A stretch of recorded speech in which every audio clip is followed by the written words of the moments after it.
दिलदार music present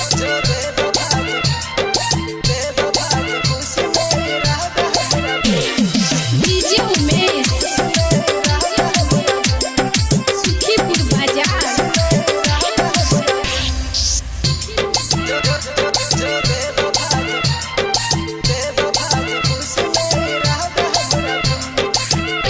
दिल तोर कन हंस तू कन बैक दिन दिल तोर कन हंस तू कन बैक दिन दिल तोर कन हंस तू कन बैक दिन जो बेवफा तू खुश नहीं रहता हमरा बिन जो बेवफा के खुश नहीं रहता हमरा बिन हमर याद है तो तोरा हम मर बजे दिन हमर याद है तो तोरा हम मर बजे दिन जो बेवफा के खुश नहीं रहता हमरा बिन जो बेवफा के खुश नहीं रहता हमरा बिन।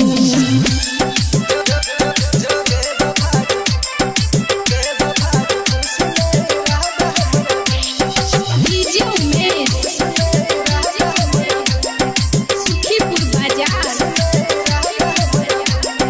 Music by DJ Umesh.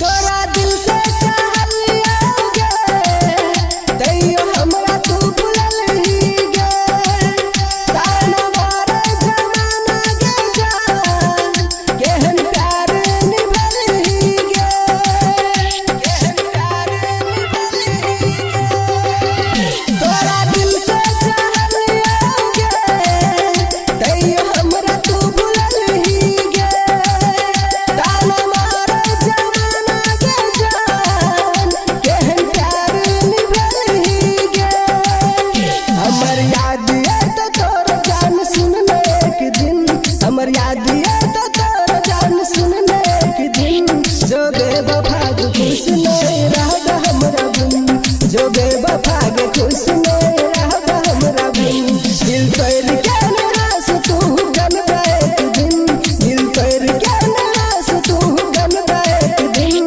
जो बेवफा के खुश नहीं रहता हमरा बिन जो बेवफा के खुश नहीं रहता हमरा बिन।